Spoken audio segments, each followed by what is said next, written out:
Donc mon travail, j'ai le laser game sur Clermont-Lérault. Est-ce que tu peux nous dire ce que c'est que le laser game? Le laser game, donc du coup, c'est un jeu qui se passe dans un labyrinthe où on joue avec donc des gilets qui sont reliés avec des armes et sur lesquels on va tirer sur d'autres adversaires qui n'ont pas les mêmes couleurs que nous. On se repère dans les couleurs et ça se joue dans le sombre, dans la pénombre. Les murs sont tout peints en noir du labyrinthe et il y a du fluorescent un peu sur tous les murs avec de la lumière ultraviolette qui reflète le fluorescent, ce qui éclaire un peu le labyrinthe.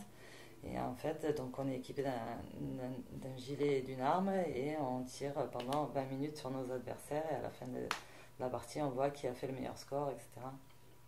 C'est quelque chose de super, c'est ludique, les enfants se régalent quand ils viennent, c'est juste du bonheur, quoi. C'est principalement les enfants qui vont jouer à ce... Oui, votre question est bonne. J'ai dit les enfants. À mon grand regret, malheureusement, j'ai beaucoup plus d'enfants que ce que je pourrais faire avec les autres, malheureusement. Mais les enfants, ça va très vite. J'ai un enfant qui vient faire un anniversaire, il y en a 10 autres qui reviennent. Donc c'est vrai que chez les enfants, c'est 80% de ma clientèle, quoi. Mais c'est pas un jeu réservé aux enfants. C'est un jeu qui est réservé de 4 à 97 ans. J'ai déjà joué 4 générations en même temps. L'arrière-grand-père, le grand-père, le père, le fils, c'était juste magique. Comment comment t'es venue cette passion de créer ce jeu, de créer cette phrase? Je vais vous raconter l'histoire, elle va être, vous allez voir, assez sympa. C'est vraiment, je sais pas s'il y a une destinée, ou vous appellerez ça comme vous voudrez. Ouais, je crois qu'il y a quelque chose derrière tout ça, mais euh, je bossais à Provençal. À Clermont-Lérault, c'est un petit magasin de fruits et légumes. Euh, je m'entendais super bien avec la patronne, qui est une amie aujourd'hui. Mais j'en avais un peu marre. Je gagnais une misère, je faisais des horaires pourris. Le travail en lui-même était rébarbatif et fatigant. Donc voilà, même si j'avais une bonne relation avec la patronne, au bout d'un moment, j'ai dit que j'en ai marre. Je vais arrêter tout ça. Donc on s'est entendu sur le départ, etc. Et puis j'ai commencé à me réinscrire à Pôle emploi et à essayer de faire un point sur ma vie et ce que je voulais faire, ce que je pouvais faire, ne plus faire, etc. Et j'avais des idées, hein. J'avais toujours voulu faire quelque chose pour moi, mais j'avais pas eu la bonne idée en fait. J'avais des idées, mais c'était pas forcément toujours les bonnes, ni le bon moment, ni. Et bon. Et finalement, donc je fais cette formation un peu chez Pôle emploi pour un peu me recentrer, hein, tout en expliquant que j'avais envie de faire quelque chose pour moi, mais sans savoir réellement quoi. Et à cette période-là, je vous avouerai que j'ai trois enfants et que j'amenais souvent les deux plus grands aux anniversaires des copains, ou au laser game de Béziers, ou au laser game de Montpellier. Un coup c'était là-bas, un coup c'était l'autre. Je me disais quand même, c'est bizarre qu'il n'y ait pas un laser game sur Clermont-Lérault. On est toujours obligé de courir à Montpellier, Béziers. C'est bizarre. Enfin bon. Et puis, donc c'est là où rentre le miracle de l'histoire, c'est que mon frère m'invite, mon plus grand frère, à l'anniversaire donc, de ma belle-sœur pour les 40 ans en Ardèche. Euh, et donc, me voilà rendu avec mon mari à cet anniversaire où on passe une bonne soirée, etc. Et puis le lendemain, avec les quelques-uns qui étaient restés, on se retrouve autour d'un repas le midi. Et puis, je discute avec un collègue de mon frère. Et il me demande ce que je fais dans la vie, etc. Donc je lui raconte un peu mon parcours, que je viens d'arrêter, que je suis à Pôle emploi, que j'avais envie de faire quelque chose pour moi, etc. Mais que je savais pas quoi. Et il me dit, mais quoi par exemple? Je dis, ben je sais pas vraiment quoi, mais je sais pas. Par exemple, je montrais bien un laser game à Clermont-Lérault, il y en a pas. Alors il me dit, ben laser game, il me dit, ben, si vous voulez, moi je peux vous présenter le PDG France de Megazone, c'est le parrain de ma fille. Ok. Et de là, tout a commencé. La petite histoire. Donc voilà, autour d'un apéritif en Ardèche, une discussion et tout a démarré. Donc vraiment, ça a été quelque chose de magique. Après, tout s'est enchaîné et j'en suis là aujourd'hui. Juste pour préciser, nous on ne connaît pas Megazone, mais si tu peux préciser qu'est-ce que c'est que Megazone? Megazone, c'est une marque de laser game du coup. En fait, en France, il y a plusieurs marques. Il y a Laser Quest, il y a Laser Game Evolution, Megazone. Voilà, ce sont différentes marques de laser game avec différents matériaux de laser game. Euh, L'avantage du Megazone, c'est que chez eux, il y a des bases, ce que n'ont pas les autres laser games. Et donc ça permet des stratégies et des modes de jeu qui sont vraiment très très sympas, que les jeunes adorent, qui font en PlayStation, etc.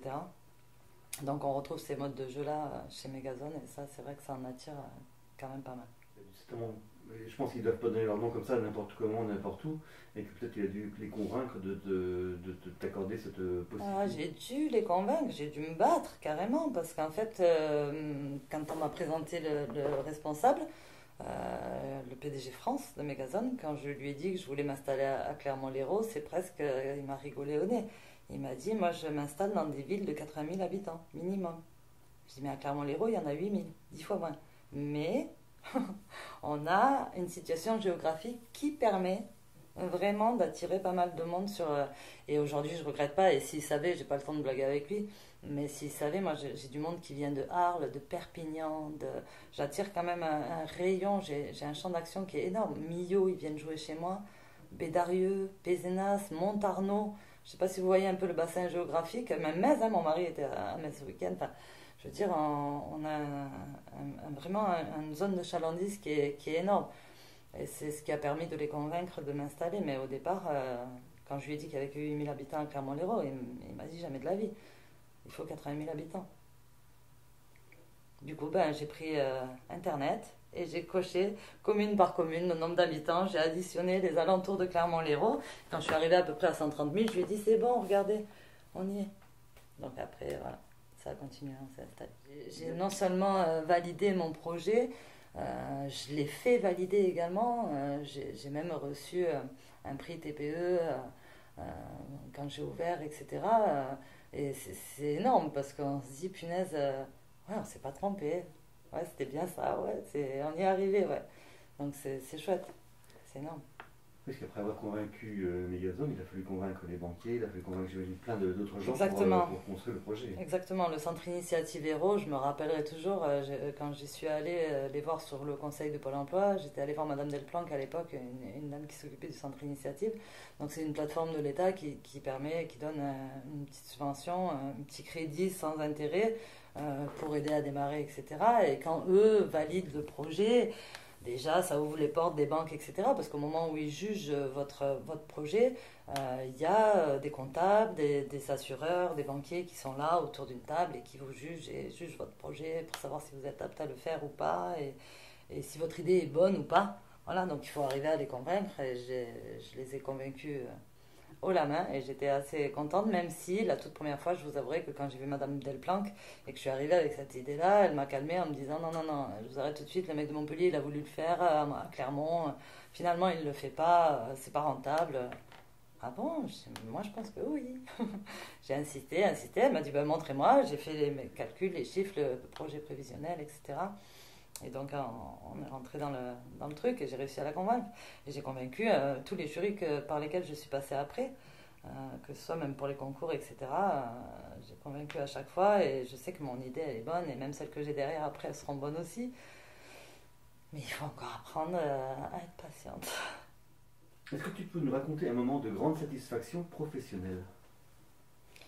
Je pense que ça a été, oui, quand j'ai gagné le prix TPE en fait. Ça a été vraiment une grande fierté parce que je suis arrivée avec mes petits moyens. Mes petits moyens, c'est tout moi ça. J'arrive sans diplôme, sans rien, je monte mon truc et après je leur présente ça comme une simple écolière de primaire. Il fallait apporter un document PDF sur clé USB, je savais même pas le faire. Je suis arrivée avec un grand truc de dessin comme ça, vous savez, ces pochettes vertes cartonnées là, et dedans des feuilles d'exposé avec des photos marquées au fluo et au marqueur pour convaincre mon jury, parce que j'avais même pas réussi à faire ce qu'ils m'avaient demandé. Et je les ai convaincus et j'ai même eu la mention spéciale du jury pour l'entreprise au féminin. Et voilà, c'était vraiment une grande satisfaction parce que c'était aller plus loin que la reconnaissance de ma famille, la reconnaissance de mon entourage, la reconnaissance des alentours du village, etc. C'était carrément la reconnaissance de la région. C'était quelque chose de médiatisé, etc. Et c'était une très grande fierté. J'ai un diplôme que j'ai mis dans mon laser game qui est affiché et je suis très très fière. Je le raconte pas à tout le monde tous les jours, mais voilà, c'était vraiment une fierté personnelle. Ouais. Et puis il y avait mon mari qui était là pour y assister. C'était Palais des Congrès ou je sais pas quoi sur Montpellier. C'était vraiment un truc énorme, hein. Il y avait 3000 personnes. C'était vraiment un très gros truc. Et c'était très sympa. C'était une belle reconnaissance. J'ai envie de dire à tous les gens qui n'ont pas les moyens et qui n'ont pas de compétences particulières, qui n'ont pas l'impression d'avoir eu quelque chose dans leur vie et qui ont juste un projet dans lequel ils croient, ben foncez, foncez. Et de là, tout le reste va découler. Si on est malheureux dans le métier qu'on fait, il faut changer, il faut trouver sa voie. Et je sais pas, peut-être il y a des gens qui regarderont ça et qui se diront elle est bien placée pour parler parce qu'elle a réussi à faire ce qu'elle voulait, mais je veux encourager les gens à le faire eux aussi et dire que si moi je suis arrivée, il y en a tellement d'autres qui pourront le faire. Je suis pas quelqu'un d'exceptionnel. Je l'ai fait parce que juste j'ai eu la force de croire en mon projet et dans mes choix. Et voilà, il faut que les gens le voient comme ça aussi et qu'ils puissent aller de l'avant, quoi.